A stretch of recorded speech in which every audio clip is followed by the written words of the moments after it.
વર્ષોથી અને મહિનાઓથી આખા દેશની અંદર ડીઝલ અને પેટ્રોલને લઈ લોકોમાં ખૂબ જ ચિંતા વ્યાપ્ત થઈ ગઈ. જ્યાં સુધી ઇલેક્શન હતું ત્યાં સુધી ભાજપ સરકારે દેશની સામે સત્ય લાવ્યા નહીં અને દેશને ક્યાંક ને ક્યાંક ખતરામાં નાખી દીધું.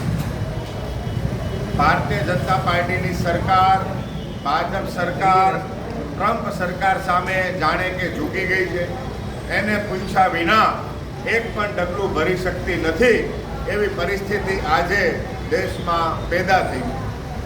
રૂસ એટલે કે રશિયા આપણને સસ્તા ભાવે ક્રૂડ ઓઇલ આપવા માટે તૈયાર છે, છતાં પણ આપણે એની પાસેથી ક્રૂડ ઓઇલ ખરીદતા નથી.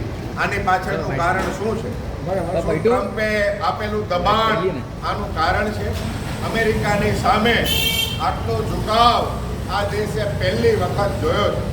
સૌથી મજબૂત પોતાની જાતને કહેતી ભાજપ સરકાર, મોદી સરકાર ટ્રમ્પની સામે ઝૂકી ગઈ છે અને એના કારણે આખા દેશની અંદર મોંઘવારીનો વ્યાપ દિવસે ને દિવસે, કલાકે ને કલાકે ક્યાંક ને ક્યાંક વધી રહ્યો છે અને લોકો ચિંતાતુર થઈ ગયા છે. ડીઝલ અને પેટ્રોલની માર આખો દેશ ભોગવી રહ્યો છે.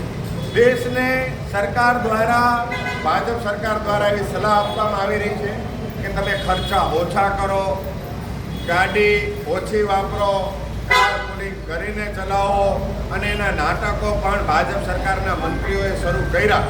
પોતાના કાફલાની ગાડીઓ ઓછી કરીને નાટકો શરૂ કર્યા, પણ એ માત્ર દેખાડા પૂરતું છે.